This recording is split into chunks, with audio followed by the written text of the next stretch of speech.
हरे कृष्णा.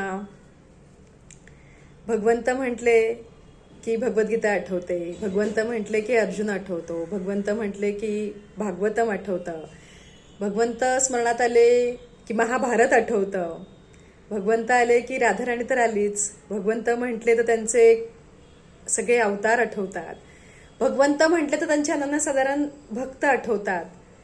पण सगळ्यात महत्त्वाचं काय माहिती आहे?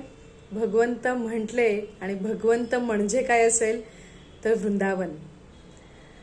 भगवंतांनी स्वतः याचा खूपदा उल्लेख केलेला आहे की मी वृंदावनमधून कधीच दूर जाऊ शकत नाही, वृंदावन माझ्यापासून कधीच कोणी दूर घेऊन जाऊ शकत नाही.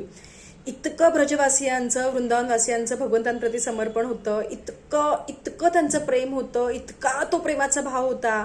आणि आपल्याला माहिती आहे जिथे मनापासून भाव येतो, जिथे मनापासून भक्ती येते, तिथे भगवंत स्वतः जाऊन स्थिर होतात.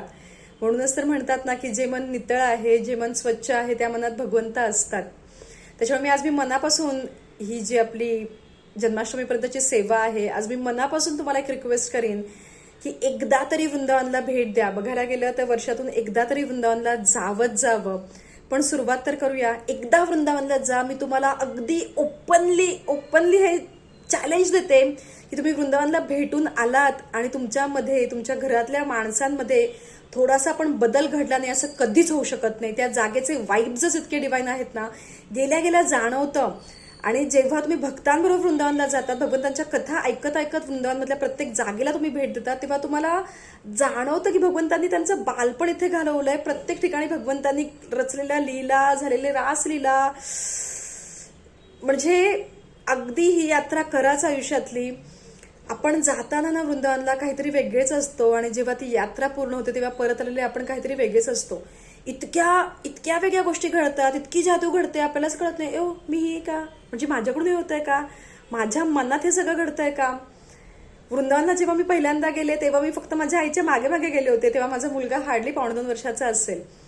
पण तिथे गेल्यानंतर भक्तांचा जेव्हा मी समर्पण भाव बघितला, जेव्हा एक गोष्टी घडत गेल्या, म्हणजे आपल्या मनात नसतं पण काहीतरी वेगळंच घडतंय, ते कॉलिंग जेव्हा खूप स्ट्रॉंगली येतं ना, तेव्हा वाटतं की नाही यार, आयुष्य खूप वेगळं आहे. म्हणजे हे सगळं बाकीचं करायचंच आहे, पण म्हणजे आपण ओढले जातो. ती ओढ जाणवते वृंदावनबद्दल, कारण तिथल्या प्रत्येक मातीवर, प्रत्येक दगडावर, प्रत्येक ठिकाणी तुम्हाला भगवंतांबद्दलचं प्रेम जाणवेल.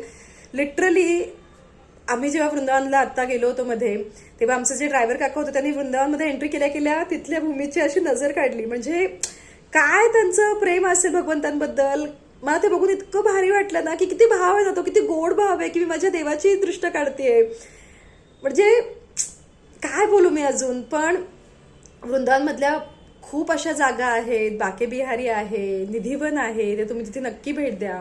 निधिवनामध्ये भगवंत अजूनही रात्री येऊन भगवंत आणि राधाराणी यांच्या लीला तिथे घडतात आणि त्या जागांचे वाईब्स असतात. यु नो वॉट, वृंदावनमध्ये तुम्ही गेलात आणि कुठे जरी नाही गेलात ना, पण फक्त तिथे राहा, तिथे जप करा. तिथली एक माळ ना करोडो माळांच्या बरोबर आहे. इतकं आपलं समर्पण होतं, कारण भगवंतांचं बालपण तिथे गेलंय आणि भगवंतांच्या मनातून वृंदावन कधीच कुणी दूर करू शकत नाही. भगवंतांचा मित्र होता उद्धव, तो भगवंतांना कधी रडताना बघायचा. तो भगवंतांना विचारायचा की काय झालंय, तू विधाता आहे, तुझ्या मर्जीशिवाय झाडाचं पानही हलू शकत नाही, पण तू रडतोय. भगवंतांचं नेहमी उत्तर असायचं की मला माझ्या ब्रजवासियांची खूप आठवण येते. आणि आठवण काय याची माहितीये, कारण तेवढं प्रेम त्या ब्रजवासियांनी भगवंतांना दिलं होतं, तेवढं समर्पण होतं त्यांच्या कृष्णाप्रती, तेवढा जीव त्यांनी भगवंतांना लावला होता. आणि जिथे जीव लावला जातो ना, तिथे कृष्ण नेहमी असतात. मी अगदी ठासून म्हणेन, वृंदावन म्हणजे प्रेम म्हणजे कृष्ण. वृंदावन म्हणजे प्रेम म्हणजे कृष्ण. अगदी मनापासून म्हणते, रिक्वेस्ट करते, एकदा वृंदावनला भेट द्या आणि तुम्हाला आलेला एक्सपिरियन्स मला नक्की शेअर करा. जर तुम्ही वृंदावनला भेट दिली असेल तर तुमचा अनुभव कसा होता हे आपल्याला खाली कमेंट्समध्ये शेअर करा. हा व्हिडिओ इतका शेअर करा की प्रत्येक भक्ताने वृंदावनला भेट ही दिलीच पाहिजे. आपल्या चॅनलला सबस्क्राईब करा, कारण एकमेव मोटिव्ह आहे की भगवंतांच्या भक्तीचा प्रचार आणि प्रसार करणं. आणि भगवंत प्रत्येकाच्या मनात आहे, ते फक्त जागरूक करणं. हरी हरी बोल.